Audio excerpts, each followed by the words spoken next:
বন্ধুরা, নতুন বছর এগিয়ে আসছে, হাতে আর মাত্র কয়েকটা দিন বাকি, তারপরেই আসবে 2023 সাল। তো নতুন বছরের শুরুতেই আপনি নিশ্চয়ই কিছু রেজলিউশন নেবেন নতুন বছরের জন্য, এবং এই রেজলিউশন লিস্টে সবার প্রথমেই থাকে হেলথ।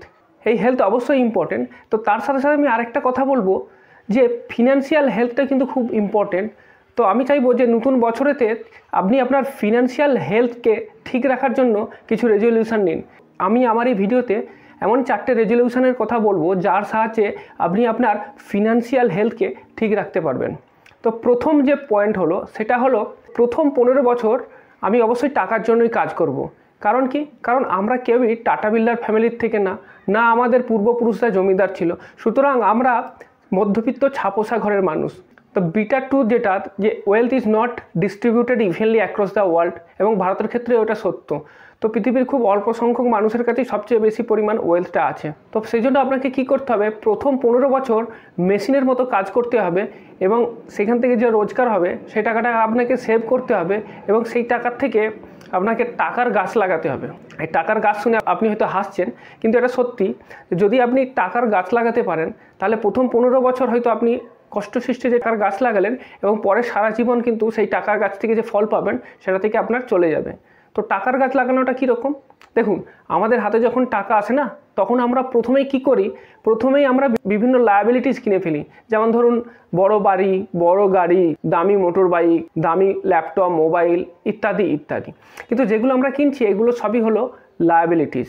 আমাদের যেটা করতে হবে, আমাদের প্রথমে কী করতে হবে, আমাদের এই লায়াবিলিটি না কিনে আমাদের অ্যাসেট কিনতে হবে, যেখান থেকে আপনাকে ভবিষ্যতে টাকা সাপ্লাই দেবে। যেমন ধরুন stock, mutual fund, real estate, gold ইত্যাদি ইত্যাদি। তাহলে আপনার মনে এই প্রশ্ন আসবে যে আমার বড় বাড়ি গাড়ি যদি নাই হলো তাহলে আর কি মূল্য রইল?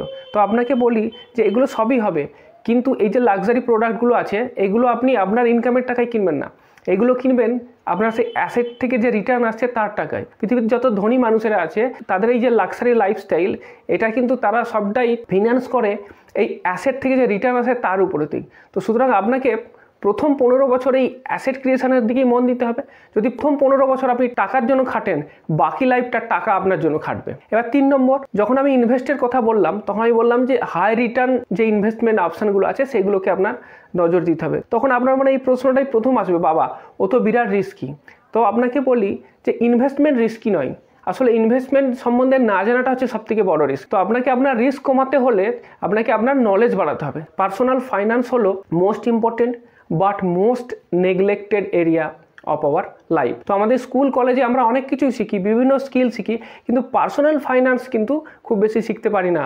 তো পার্সোনাল ফাইন্যান্স সম্বন্ধে কিন্তু আপনাকে ভালো নলেজ রাখতে হবে, এবং আপনি এটা জেনে রাখুন যে আপনার যে পার্সোনাল ফিনান্সের যে প্রবলেমগুলো আছে না, তার ম্যাক্সিমামটাই আসে কিন্তু পার্সোনাল ফাইন্যান্স সম্বন্ধে নলেজ না থাকার জন্য। এরপরে আসছে আমার 4 নম্বর রেজলিউশনটা, যে I will spend some time at least 2 hours in a week to learn personal finance and manage my personal finance. দেখুন, যদি আমি চাকরি করি তাহলে সপ্তাহে আমি অ্যাটলিস্ট 48 ঘন্টা আমি অফিসে কাজ করি, যাতায়াত এইসব সময় যোগ করলে প্রায় 50 থেকে 60 ঘন্টা সপ্তাহে আমি শুধু টাকা ইনকামের কাজেই লাগিয়ে দিই।